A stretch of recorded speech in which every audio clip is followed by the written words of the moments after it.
Okay, Boiler Mechanic has some things on his mind. Boiler Mechanic is smoking out of this really sweet pipe I bought some time ago. It's a Peterson pipe. It's a very nice pipe. I like this one. Put it here. I'm smoking some. I think it's English. It's one of these Stokabees English blends or something. I don't know. It's really good. Big fan. I like the English blends at night. I like the Virginia Vapors during the day, and then I like me some really strong shit like Bayou Nights, or one of these Perique, heavy Perique blends. You know, it is what it is. What's happening in West Africa? It's like I'm really tuned into this. Forgive me. I've always been extremely tuned into Africa for a variety of reasons. Uh, so apparently there was a deadline that has come and gone today or early this morning. There's all sorts of chatter going on out there. This is a really tense situation, and even though Americans and Europeans brush off Africa as unimportant, I would argue,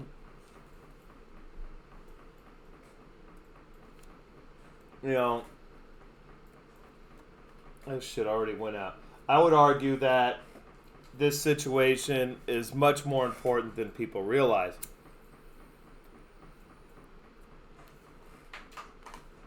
Because if a war breaks out over this, situation in Niger, Coors Light, if Nigeria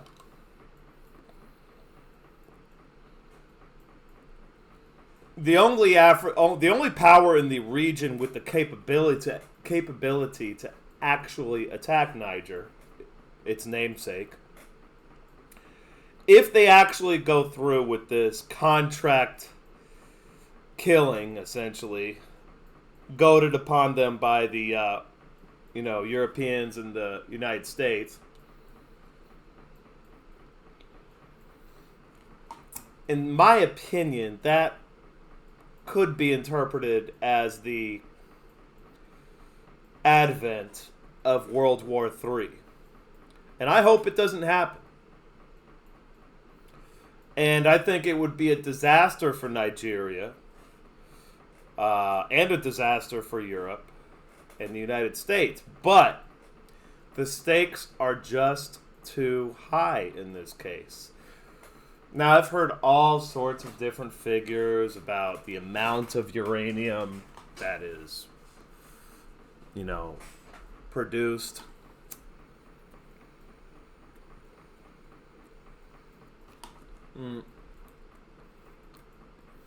That is produced in Niger, But regardless of the actual figure, I've heard so many different figures, but regardless of that, the amount of uranium produced there is significant. And by all accounts that I've heard, France was getting a really good deal. Basically, they were robbing the Nigerians of their resources. And I've said in the past that there's been a sort of in the previous video there was a sort of protection racket orchestrated in the case of Niger, Mali,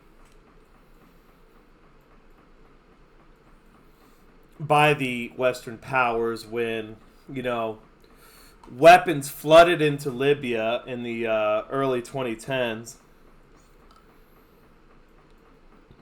And there's no doubt that a lot of those weapons found themselves in the hands of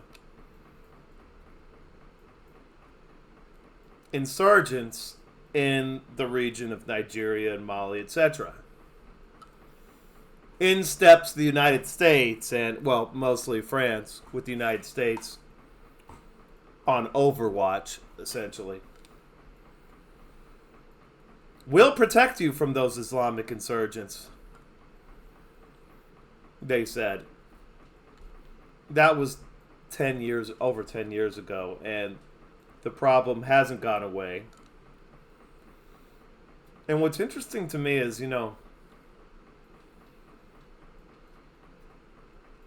Niger, Mali, all of these countries have been monolithically Islamic for over 1,000 years. It seemed a bit too coincidental to me that, just after the Libyan war, all of a sudden you have these radical Islamist groups popping up out of nowhere. But what really makes this situation really tense is that Russia is unapologetically supporting these countries. And a lot of people have pointed out that it's no coincidence that in the days after the Africa Summit in St. Petersburg, in which the president of Burkina Faso, that stallion of a man, that is the heartthrob of every African sympathizing woman in the Western world, he made his great speech, and the president of Eritrea made an amazing speech. A couple days later, we have this coup in Niger, and then we have Prigozhin talking about Prigozhin and Wagner. They're going to Niger now, I'm hearing. And this is why I say this could be that spark. If you don't, maybe we can say Ukraine was the spark to World War III, but I would argue that maybe this would be a more appropriate classification of a spark of World War III. If this were to break out, if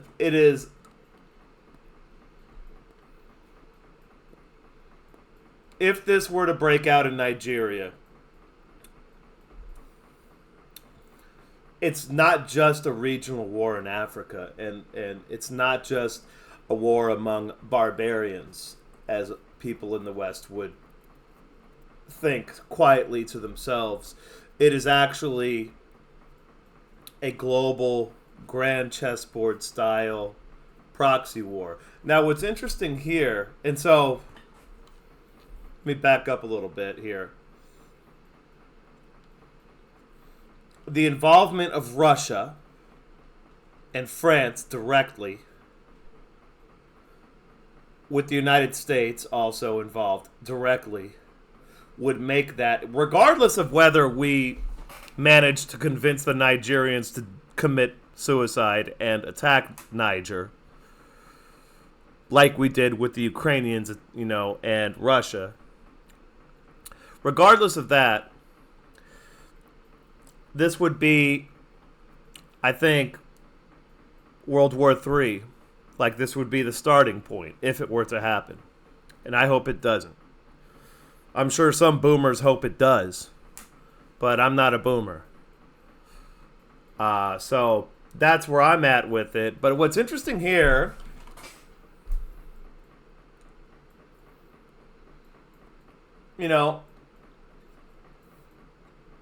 apparently the deadline has come and gone, and there has been no military intervention yet.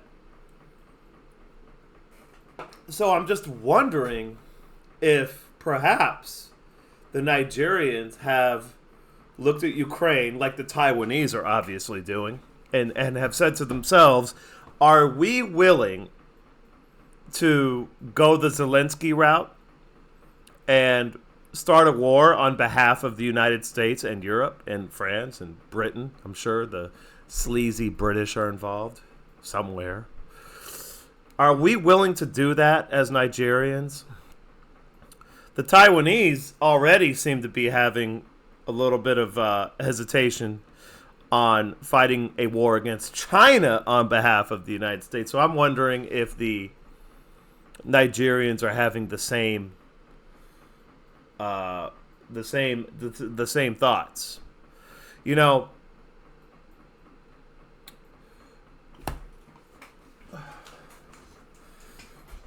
there's this concept of the court of public opinion.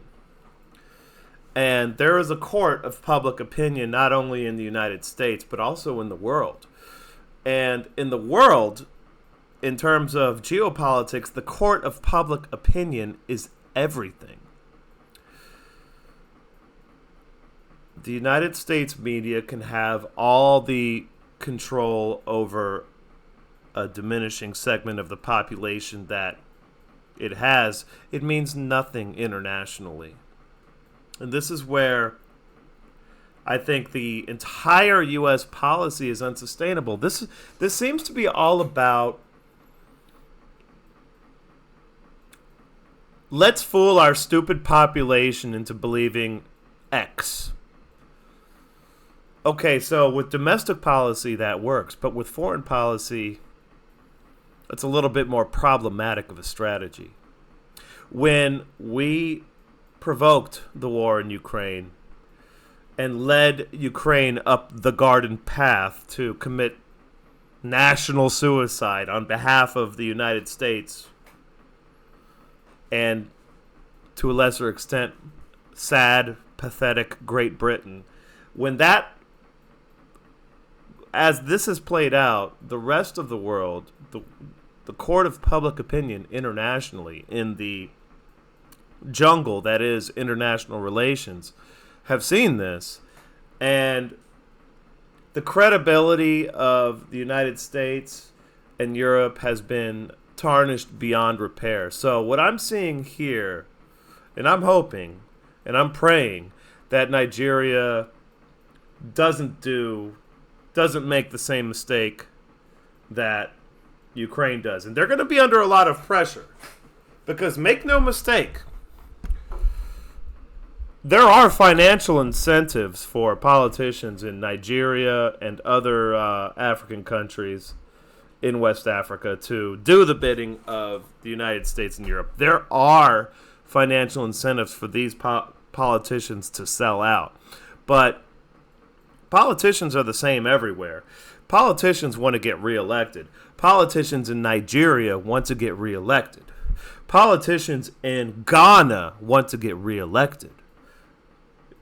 Politicians, even in Liberia, want to get reelected. And at some point, they have to say to themselves, is the money worth it? Is the money going to save me when an angry mob comes to my house to chop off my head? Because that's what's been going on in Africa, really, is that the politicians, the political class, the ones that survive, have had to come to terms with the fact that they can't be so overtly corrupt, or they can't so overtly, I should say, sell out to the colonial powers, which they are still colonial powers, in the United States and Europe. The people there are getting sick of it. And the people in Africa are more historically literate than their contemporaries in the Western countries. They remember Patrice Lumumba when nobody in the United States has any clue who Patrice Lumumba is. And they understand the relationship, the sordid relationship that Africa has had with European powers. And they understand that China and Russia present an alternative to that, which they are willing to try for now, as an alternative to the Western powers. So that's where we're at. And this is happening all over Africa. I'm hearing rumblings of upheaval even bubbling up in the country of Chad, which is directly to the east of Niger, they say, Niger. And you have what's going on in Sudan, Ethiopia, basically all across that part of Africa. You have political upheaval. You have a rejection of the neocolonialism, I would just call it colonialism, that has persisted to this day. You're seeing a complete rejection to it. And I stand with the Africans who want to be sovereign. I mean, if you look at Niger, I have heard that French companies were buying uranium in Niger for something like $11 a unit. I'm not sure what unit of measure is there, but this is what I heard. And the same companies were going around and turning around and selling that uranium in France for $200 a unit. So that's I don't know how many percent profit that is. 2,000%? I don't know. Off the top of my head. It's a significant profit. And the people of Niger, despite what most Americans think, are not stupid. In fact, many of them are more literate. Most of them know multiple languages, for starters. How many Americans can say that? I mean, that's more of a testament to one's intelligence than anything else. If you can learn 2, 3 languages and read in 2 or 3 languages,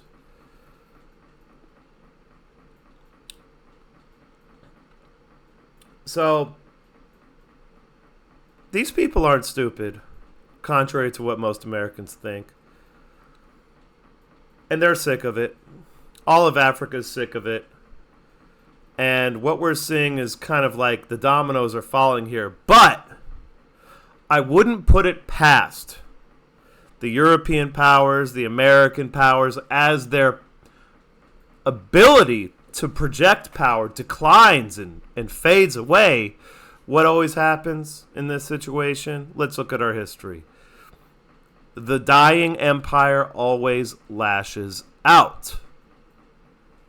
Because the reason this is, it's very simple. The people that stand to lose the most in these situations, it's not you and me, the American people. It's not me, the boiler mechanic, or you, the McDonald's attendant, or the nurse, or even the doctor. It is the political class, the bureaucratic class, the grifter class, the defense contractor class, the resource exploitation class that stands to lose the most. The problem is that Americans let them commandeer their government.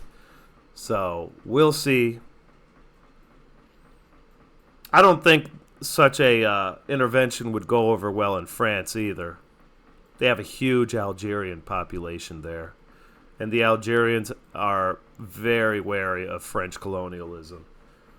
So, interesting situation. My call here right now, I hope this call does, I really, really, really hope this call doesn't play out to be correct, is that if there is a military intervention of any significance in this region, that would be the beginning of World War III, because this is actually not just about Niger. It is also about Russia, and Russia trying to get influence and successfully convincing Africans that they are the better alternative to the West and to the United States. So, please, God, I hope that is an incorrect call. This is maybe the first time I've ever said that. I'm right more often than not. I'm kind of scared.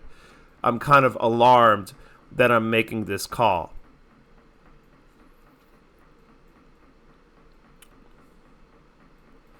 Okay, I'm out.